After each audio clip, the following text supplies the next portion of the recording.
Okay, so section 5.5 is just really a putting of everything together. Everything we know about how to find sides and angles in right triangles, everything we know about how to find sides and angles in oblique triangles.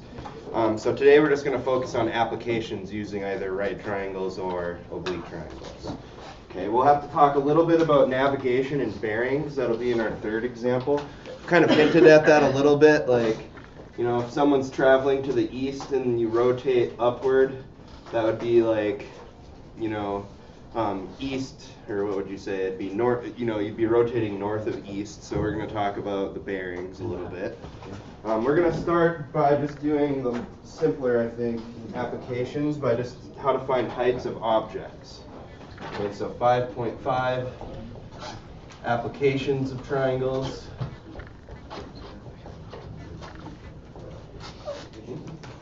And example 1, what it says is the horizontal distance between an observer and a pole is 50 feet, and the angle of elevation to the top of the pole is 42. The angle of elevation to the bottom of the pole is, well, -3 if you're considering going clockwise, and we're going to find the height of the pole. So let's see. I guess you might, the situation here might be, you know, you have some hill, right? And somewhere over here, there's some pole. I don't know if it's a flag pole. Let's just say it's a flag pole. Okay. And, you know, someone might be standing up here. Here's my little stick figure. Okay, not a very good picture. But, and I should probably have drawn the hill a little bit smaller. It says the horizontal distance between the observer and the pole. So if I come straight horizontally, this distance is going to be 50 feet. So that was the first given piece of information. Okay. And then it says the angle of elevation from the person to the top of the pole. So I can draw a side here to the top of the pole. This little angle of elevation right here is going to be 42 degrees. And then to the bottom of the pole, the angle of elevation, it said it was -3 degrees, but I'm going to ignore the sign. This is going to be a 3-degree angle. So my picture is not really up to scale or exactly accurate. So basically from that horizontal distance from the pole, you have to go 40, the angle of elevation to the top of the pole is 42, and the angle of elevation to the bottom of the pole would be -3 degrees. Okay. And ultimately we want to find the height of that pole H. Okay. So again, especially in application problems, make sure you understand the question, understand what the known quantities are. A lot of times in Trig we have things related geometrically, so we can always draw a picture. And then in your picture, make sure you label all the known quantities that are given and the quantities that you're trying to find. Okay, we know these two angles, we know the horizontal distance, but we want to find the height of the pole. Okay. Now there's two ways to approach this problem. There's a right triangle approach, and there's also a oblique triangle approach. Okay, we're going to do them both. Okay, I'll do the right triangle approach first. It's been a while since we've worked with right triangles. And then after I do the right triangle approach, what I'll do is I will do the oblique triangle approach. Okay. So what I'm going to do first is, anybody see that since I've drawn this horizontal line, I've kind of created two right triangles, right? You have a lower right triangle and you have the upper right triangle. Okay, so both these angles right here, those are right triangles. And the top right triangle has a height, which I'm going to call h1. And the bottom right triangle has a height, I guess, from the bottom of the pole to that horizontal, h2. And if we're going to do the right triangle approach,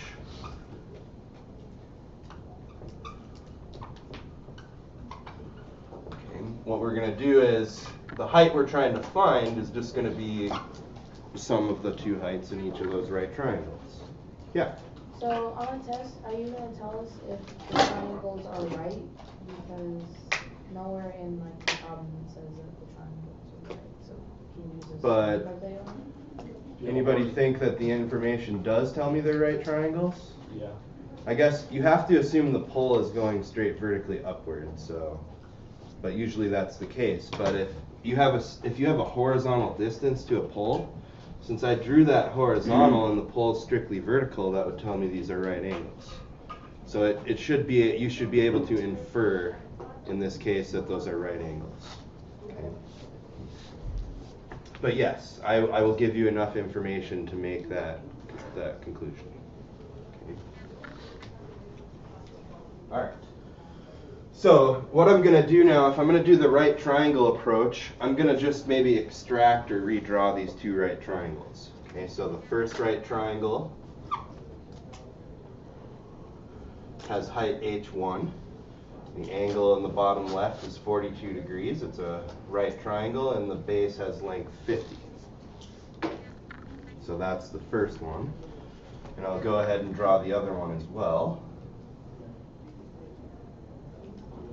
The other right triangle has height h2. This is a 3-degree angle, but the top has distance 50. And I should maybe write the units, feet.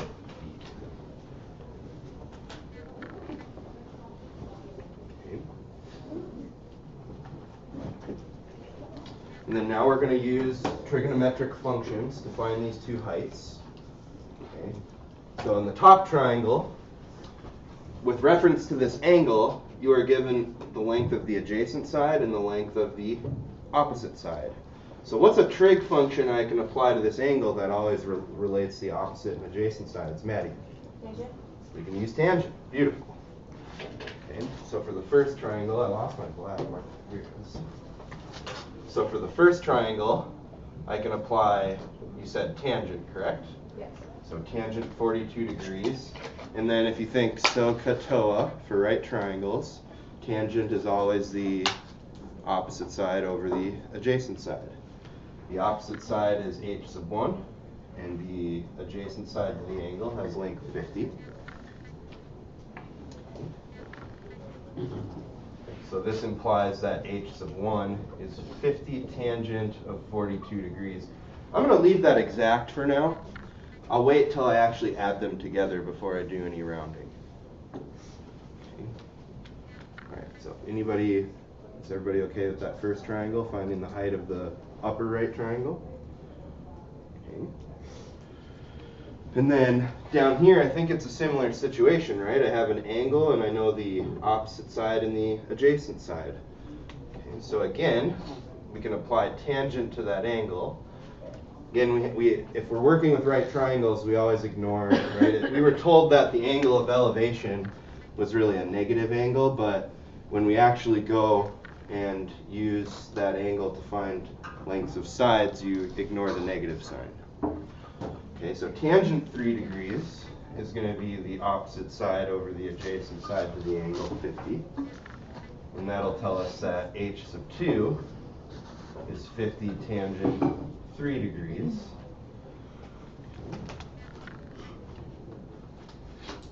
And then finally, to find the height, it's just the sum of the two heights of the right triangles. It'll be 50 tangent 42 degrees plus 50 tangent 3 degrees.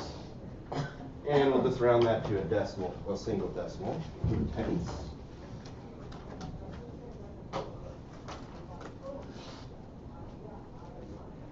Make sure you're in degree mode since angles are given in degrees.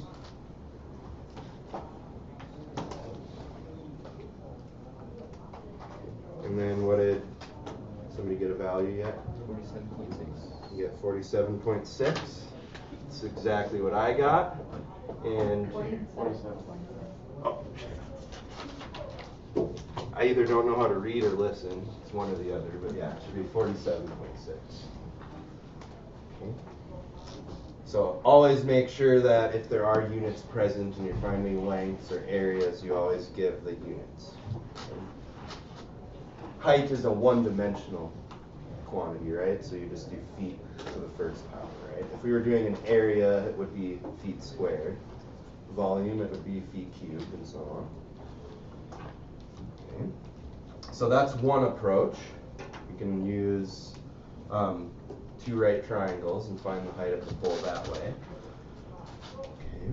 I forgot to make this comment before I got started, so sorry for the aside here, but on the homework, a lot of people, when they're writing down their angles, since they're in degrees or you're working with, your given angles are in terms of degrees, make sure you're writing the little degree symbol. I didn't take points off, but I wrote the little circle in for everybody. So it's just a little fussy thing, right? If you don't write the degree symbol, technically someone might be confused. Do you mean radians or do you mean degrees? Okay. All right, anyways. So now let's do the oblique triangle approach.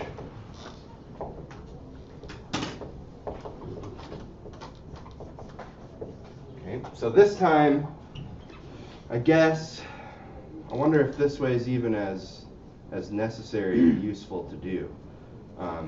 So what I might find is, I might start to try this oblique triangle approach, and I might find that it's a lot more work than I wanted it to be. So let's just see what happens.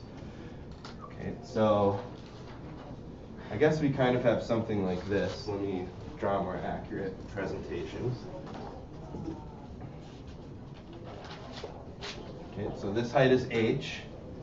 What is this total angle going to be? I'm ignoring the horizontal. 45. So yeah, it'd be a 42-degree angle and a 3-degree angle, so this would really be 45 degrees. But there's that unfortunate thing where I know the horizontal distance is 50 feet. And then you have your side h. Let's call this... Using what you're given, you could find all the angles first there too. Yeah. That is true. Making two right triangles.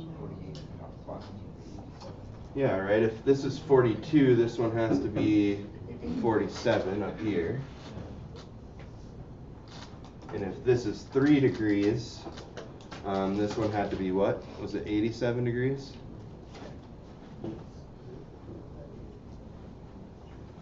But I still have this little issue where I know all the angles and I know this horizontal distance, but I don't really know any of the sides, right? So is it really worth doing the oblique triangle approach here? I mean, I would have to use right triangle trigonometry anyways to find those lengths, okay? And since I have to use right triangle trigonometry to find the other lengths, the first approach was probably sufficient. So since we have to use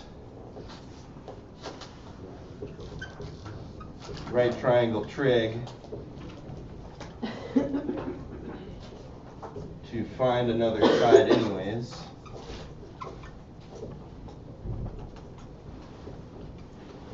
okay, I think the right triangle approach is better.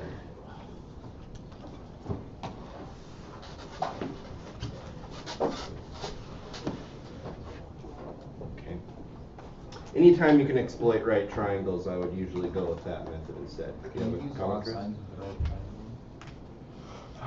Law of signs with the right triangle. You could use law of signs in a right triangle. However, I would say it's kind of not necessary. Right? If you already the right triangle trigonometry we already know, SOHCAHTOA is simpler than trying to apply law of cosines or law of sines. So generally, I would use your SOHCAHTOA for right triangles, and then use law of sines or law of cosines for oblique triangles. Okay, but I usually almost never try to use law of sines or law of cosines on right triangles. Okay. I think it just makes things more complicated than they need to be. Okay, so SOHCAHTOA is for 90-degree or for right triangles. Law of sines, law of cosines is for non-right triangles or oblique triangles. Okay. All right, so I like the first approach better. All right, any questions there? Does that kind of make sense to everybody? I'd have to, if I wanted to even find this third side, I would need this side or this side first. And I'd have to use like one of these other two right triangles to find this other side before I could find H. So in my opinion, I don't even think it's worth trying to do the oblique triangle approach. Okay, so let's go to example 2 again. Everybody okay? All right, and just to kind of, again, emphasize Janae's question, how did I know these were right triangles? You kind of have to make the underlying assumption that the pole is directly vertically upwards. So if this observer is horizontally 50 feet from the pole, that horizontal is going to form two right angles.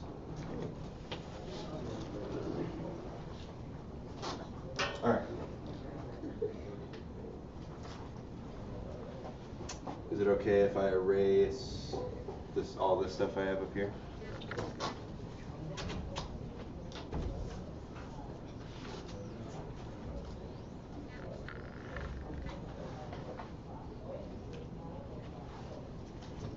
So example 2, another height of well, this time it's a height of a tree question.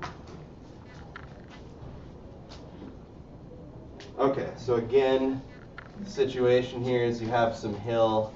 Here's my little stick figure for my observer. Or maybe the tree's on, other way around. The person's on a flat, and then there's a hill over here. So sorry, here's my little stick figure.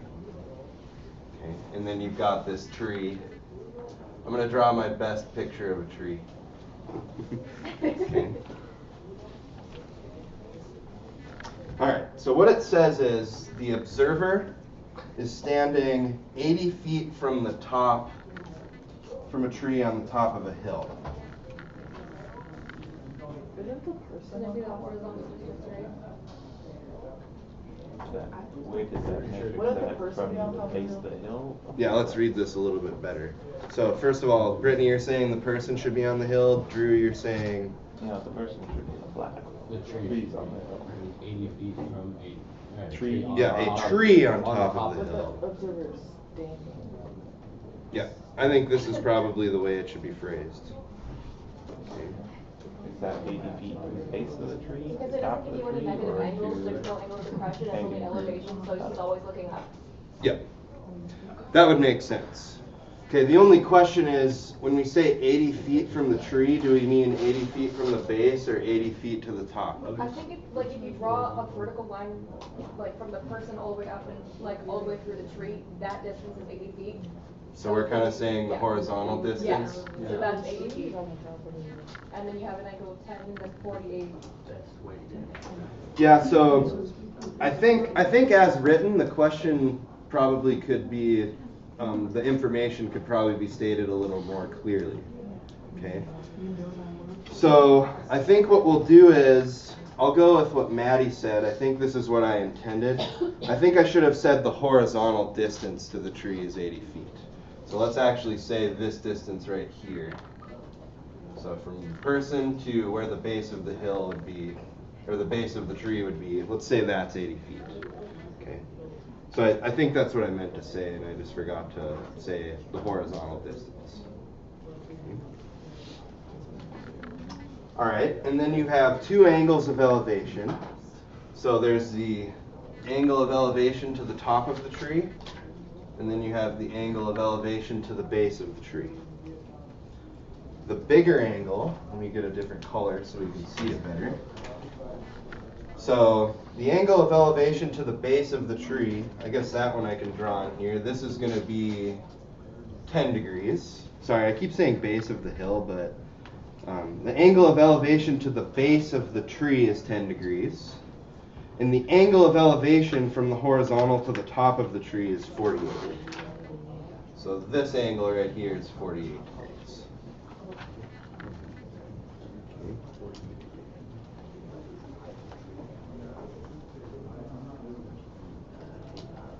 Okay, and then like I said, I should have maybe stated this a little more clearly. I should have said the horizontal distance from the person to the tree is 80 feet. Okay, so I'm missing that piece of information. Okay.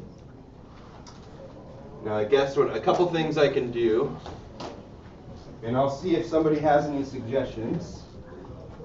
Okay. I think you kind of actually have to use, you have to actually use triangle trig here and oblique triangle trigonometry. So here you have to mix them. Maddie, you got an idea? I was actually going to just stick with right triangle stuff again. Ah.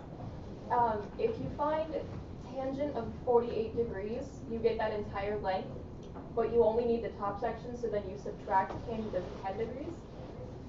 So then you only get that top section. Okay. So actually, yeah, I think we can use this right triangle. Ocean? Subtract the degrees before you tangent, so you're doing less work. So you're saying like find the angle right here? No, subtract 48 from 10 and then you get the top angle. Yeah, this angle right here, from this side to this side. Okay, you could do that too, but then you don't know this length or this length. Okay, so that's possible, you could do it, but then I'd have to do right triangle trig on the bottom to find the length of this side. And then I'd have to do oblique trigonometry, like this is a 38-degree angle, and I could find the length of the opposite side. So there's actually several ways to go about this one as well. So I'll maybe try and entertain both. Okay, we're not really in a hurry. I only have, after this section, there's only one more section, which is about vectors in the plane. And then I'm actually scheduled to finish that on Tuesday. So as of right now, Wednesday and Thursday are going to be review days. Okay, so hopefully everybody has some time to kind of absorb everything. Let me say this though, be proactive, right? Since there's a little bit of extra time before the exam next Friday, I'd start doing your review of 5.1, 5.2, 5.3. Try to get that done a little bit more on the front end. Okay, that way you're not scrambling as much. So yeah. Okay. Anyways, we'll go both approaches because Ocean, I kind of like that idea too because this angle right here, just between this side and this side, would just be the difference you said, right? The 48 minus 10. Is that what you were saying? So this would be 38 degrees. Okay. And like I said, we'll use that eventually, but for right now, I'm going to just do a strictly right triangle approach.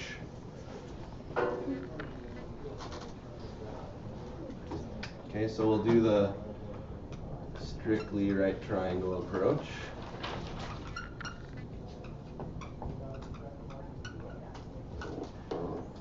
Okay. And then, Maddie, I think it was you that that suggested this, because I think you can find this smaller height and the overall height, right? And then just take the difference? Yeah. Okay, so again, I think we're in this situation. Let's say I call this, I guess it doesn't really matter the letters that I use. I can call that total distance A. And then the smaller height right here, let's call that B, is that okay? And then you said that the height of the tree H, let me grab my black. So right here, here's the height of the tree, which is what we're trying to find, H. And you said that H would just be A minus B? Yes. Okay. So we're going to find A and B. So I'm going to draw two right triangles. Okay. I probably should have color-coded this a little differently, right? This big side A actually corresponds to the blue angle. Let me switch colors just to help us see this a little better. If I'm going to use colors, I might as well use them correctly. And then I guess maybe I should have actually said this was green. That's H. And then the angle that I labeled in black would be this, have this opposite side be. Okay. So I have two triangles. I'll draw a blue one. Okay, that was the one with the biggest angle, 48 degrees. And the opposite side, I think I just said, was labeled A. And then you know the base down here would be 80 feet. Right, so there's a big right triangle in the picture. I pulled that out. And then there's a smaller right triangle with a 10-degree angle.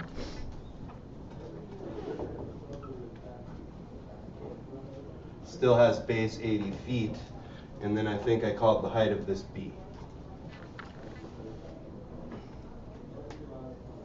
And then the height of the tree would just be A minus B. So we're going to use the first right triangle to find A, the second right triangle to find B, and then take the difference to find the height of the tree. Okay.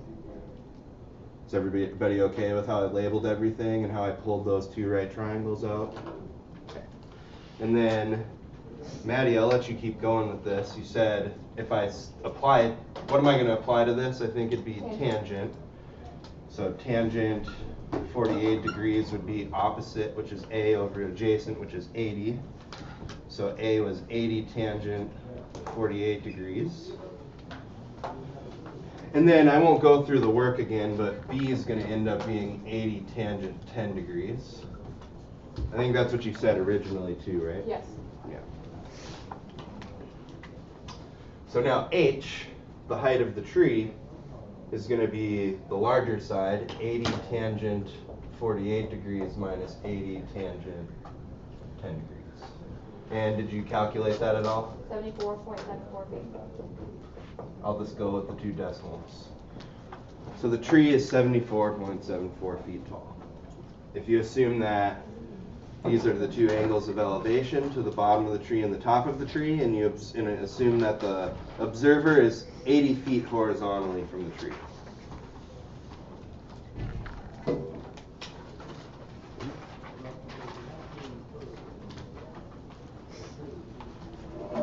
And then I'm going to also entertain Ocean's suggestion. I'm going to see if there's a way to use oblique. Okay, we'll just see if it works. I don't think so. Because you're not gonna, strictly using it, you don't have the length of any parts of that oblique triangle. Well, first of all, I mean, if I know the base is 80, I can use the smaller right triangle to find the length of the hypotenuse here. yeah. And if this angle right here is 48, this angle up in the corner has to be, I think, 42 degrees. Okay. So you would be able to ascertain Yeah. and use oblique triangles. I'm going to do it anyways, just out of curiosity. Okay. And the reason why I want to do it different ways is I don't think it's helpful to just do it one way, right? Maddie, you had a really great idea and it worked. But if someone else sees something different, there's nothing wrong with that. Go with it if it works, right? I think that's what's good about math is sometimes there are multiple avenues to go down, and someone might see one way first and might see how to do it a different way the second time. Oftentimes students will even catch me. I'll do something one way, and someone will just be like, "Why'd you do that? Couldn't you have just done this?" And I'll be like, "Yeah, I guess I could have." Okay, so I don't always see the easiest way the first time either. Okay, is it okay if I erase just this right triangle stuff? Okay. So again, I saw 2 separate right triangles in this picture. One with a longer side, one with a shorter side, and the height of the tree was the difference. And we used right triangle trig. So we kind of have to mix together right triangle and oblique triangle approaches for the other method. So what if we want to use triangle trig and oblique triangle trig?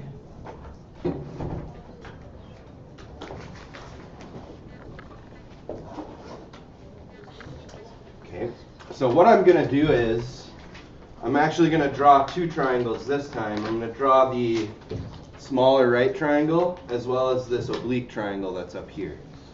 So the smaller right triangle has a 10-degree angle with base 80 feet. But this time I'm actually more interested in what the length of the hypotenuse is. And then I can draw the oblique triangle. It had a big angle of, actually sorry, what's the angle in the oblique triangle? It was the difference, 38 degrees. This is, should I probably not use H over here?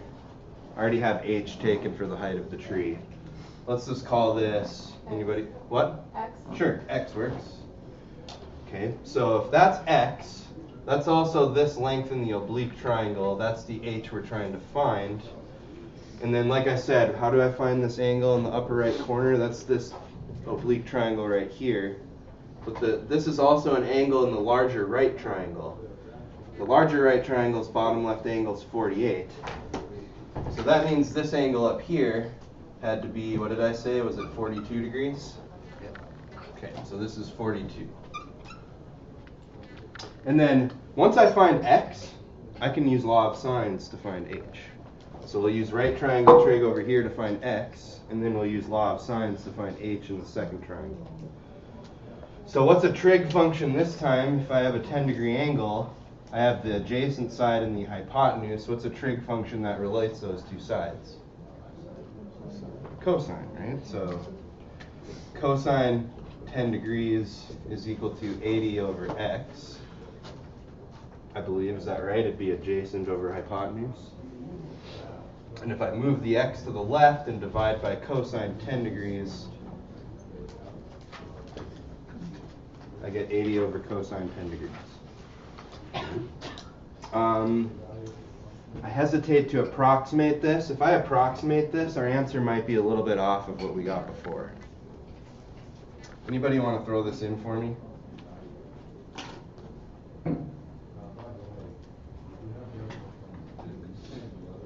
What is it?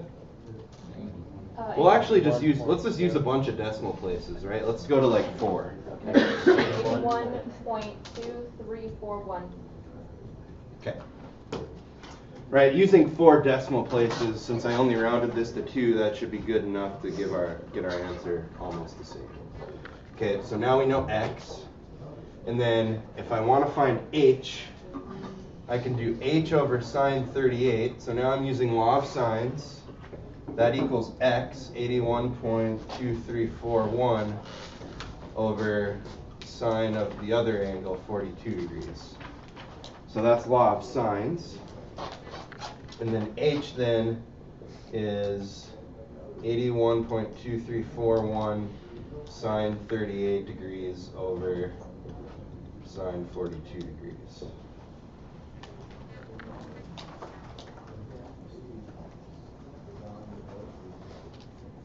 And it should be 74.74.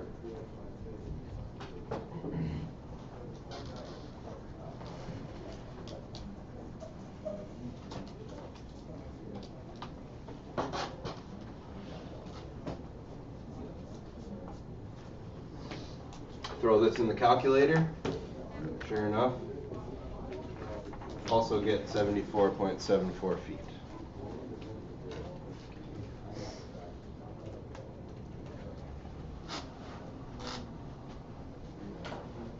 All right.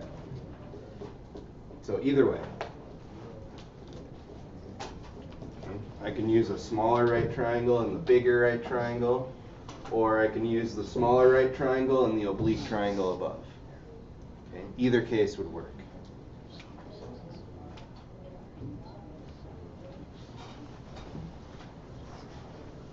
So any questions there?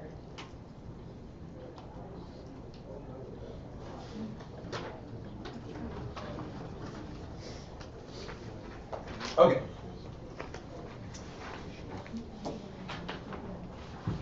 Let me just give everybody like maybe a minute to get caught up in the writing. Now we're going to do marine navigation. So we're going to be talking about bearings. Okay.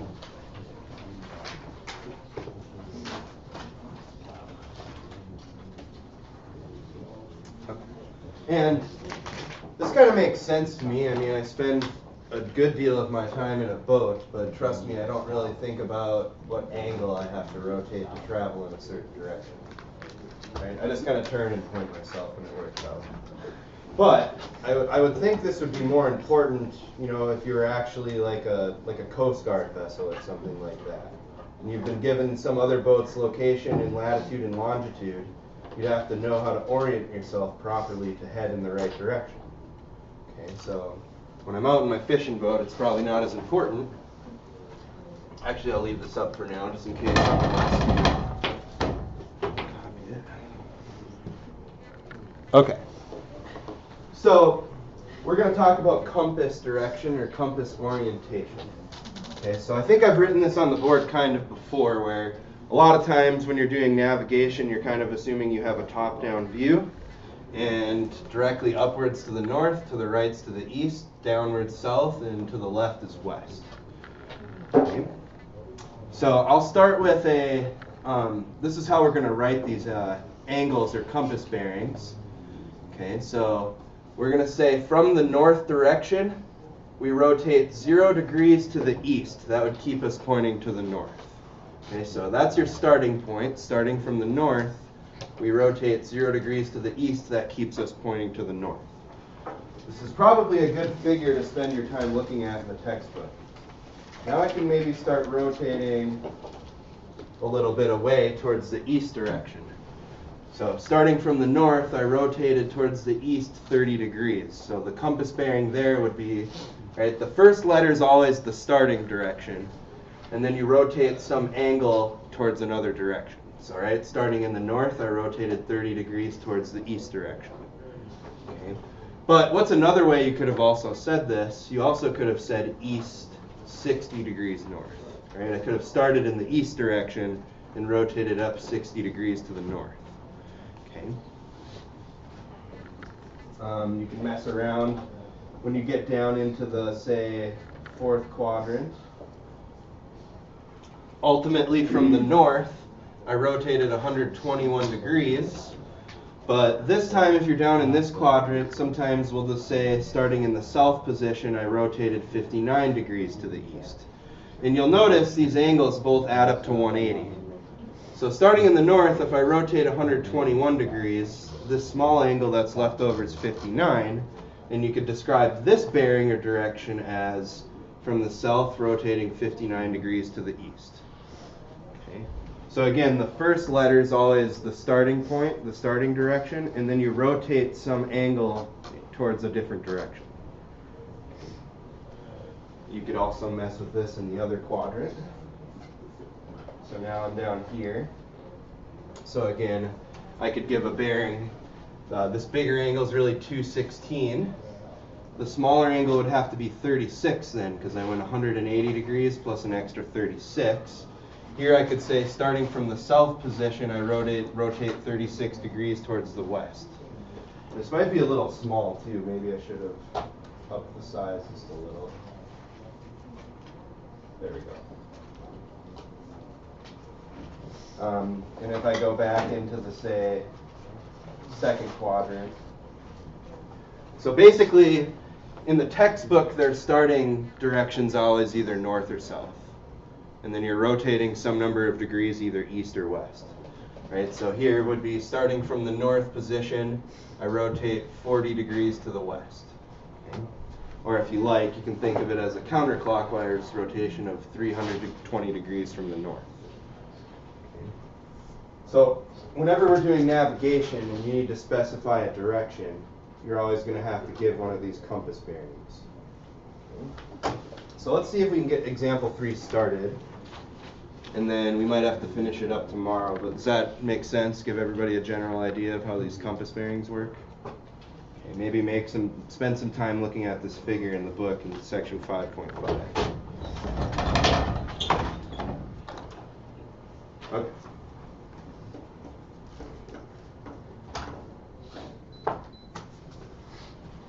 There's a lot of figures in the book. Some of them are helpful in my opinion. There's a lot of them that I don't think aren't. I think you're better off just drawing the picture by hand than to try to mess around with the figure. There's other figures that I think are really nice and elegant. Certainly I like that compass one quite a bit. Okay. So some marine navigation. We'll see how far we can get through this. Example 3. I'll just draw a picture. So I'm going to draw a point. I'm going to call this the marina. And I'm not sure if most of you know what that is. A marina is just some place off of a dock where you can park your boat. How many people have traveled?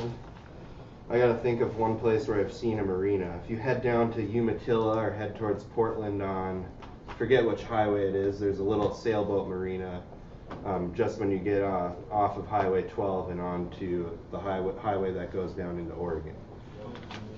Okay, so what does it say? It says a boat travels 6 miles in the direction north 20 degrees east.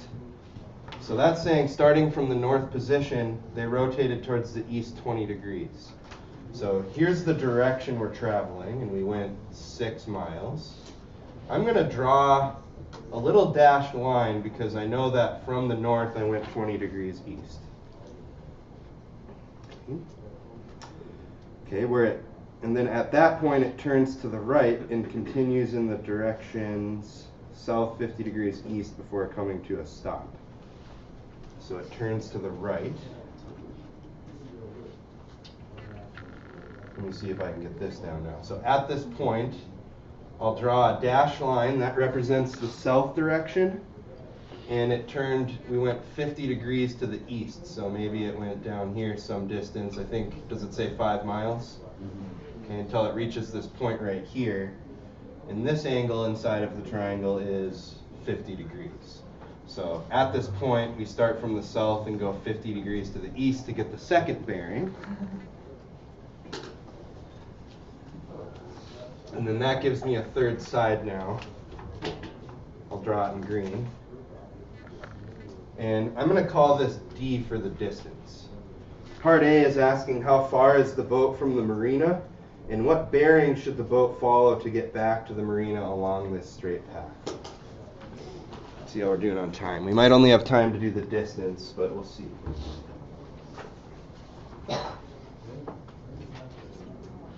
Okay. Now, what I'm going to do is, since I went 6 miles in this direction and 5 miles in this direction, and that's a larger angle, my guess is what we're going to do is we're going to go some number of degrees, right? Starting from the south position, we have to rotate some number of degrees to the west. Okay, so I'm going to call this theta. And the answer to this problem for part B, I'll write this down for now, it's south theta degrees west. Okay, so I'm just getting the bearings down for part B. Our goal is to find out what that little angle is. And then starting at this point to get back to the marina, we're starting from the south position, and then we'd have to go some number of degrees to the west. Okay. So let's see if we can find out what that length D is and find out what the other angles are. Okay, now first thing I have to do, here's a familiar property from geometry which some of you may know, some of you may not, so I'll remind you. If I take a line and I draw a dash line from the left point and a dash line from the right, if this angle is theta, this angle up here also has to be theta. So I don't know if any of you have seen this before. Okay, so I have a dashed vertical here and a dashed vertical there. If this angle is theta, this is what's called the opposite angle. That also has to be theta. So that means if this is 20 degrees, what does this little small angle in here also have to be? Yeah, this one would also have to be 20 degrees. I'm going to redraw the triangle to help us out too on the side.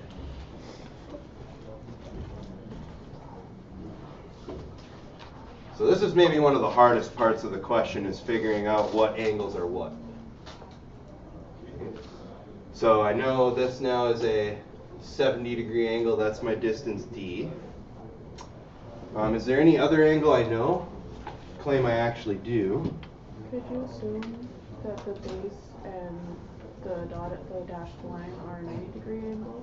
No. No. Right? This, since I went 6 miles this way and 5 miles this way, it might not be the case that I'm going straight horizontally. Okay. So we can't assume this is a 90-degree. Okay. Although we do know two sides of this triangle, because we went 6 miles in the first direction and 5 miles in the other. And I think that's enough to find the distance D. Okay. First of all, what kind of a triangle is this? The angles, it's oblique, and the angle's in the middle of the two known sides. This is a side angle side triangle. And you use log, if you look at the little handout from the other day, you use log cosines to find the distance D.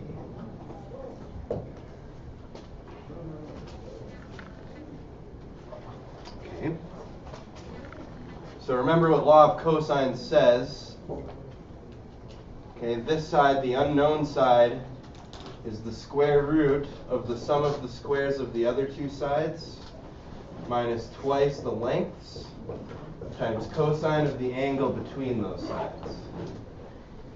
Okay, so make sure you review your law of cosines.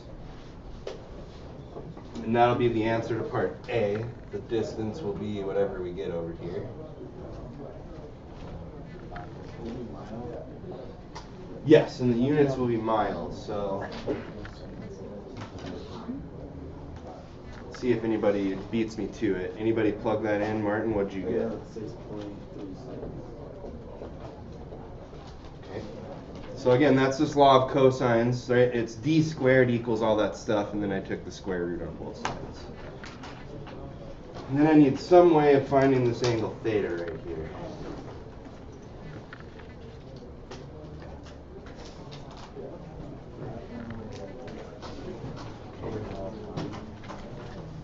Yeah, I think we can either maybe use law of sines or law of cosines.